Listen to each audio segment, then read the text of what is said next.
The bad news is that we have not reached an agreement, and I think that's bad news for Iran much more than it's bad news for the United States of America. So সমঝোতার আশা জাগিয়েও ফের গভীর অনিশ্চয়তায় পড়েছে যুক্তরাষ্ট্র Iran কূটনৈতিক সম্পর্ক।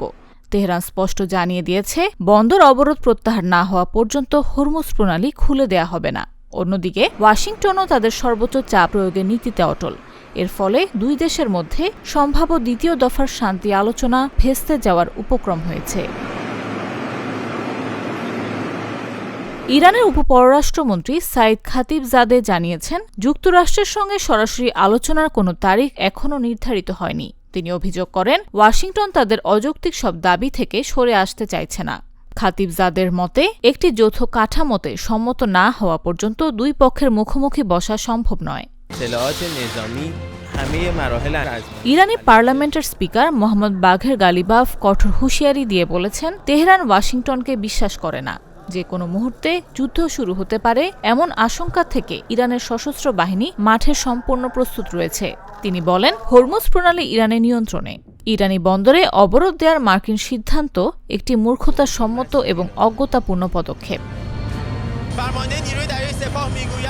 অন্যদিকে মার্কিন president Donald Trump সাফ জানিয়ে দিয়েছেন, কোনো চুক্তি না হওয়া পর্যন্ত ইরানি বন্দরে নৌ অবরোধ বহাল থাকবে। তিনি হুঁশিয়ারি দিয়ে বলেন, তেহরানের কোনো ব্ল্যাকমেইলের কাছে ওয়াশিংটন নতি স্বীকার করবে না।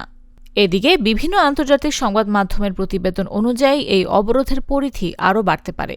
বর্তমানে শুধু ইরানের সঙ্গে সরাসরি যুক্ত জাহাজগুলোর ওপর এই বিধিনিষেধ থাকলেও ভবিষ্যতে বিশ্বের কোনো প্রান্তে থাকা ইরান সংশ্লিষ্ট জাহাজের ওপর এই অবরোধ বিস্তৃত করার পরিকল্পনা করছে যুক্তরাষ্ট্র।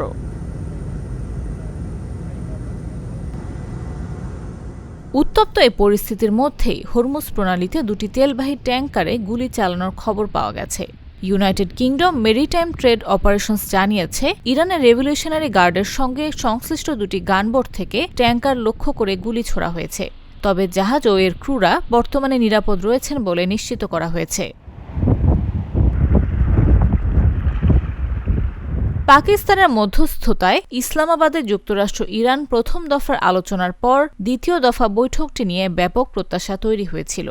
কিন্তু বর্তমান অচলাবস্থায় সেই বৈঠক হবে কিনা তা নিয়ে ধোঁয়াশা কাটছে না। যুদ্ধবিরতি শেষ হতে আর মাত্র 3 দিন বাকি। এই অল্প সময়ের মধ্যে কূটনৈতিক সমাধান না এলে মধ্যপ্রাচ্য সংকট আরও বাড়ার আশঙ্কা করছেন বিশ্লেষকরা।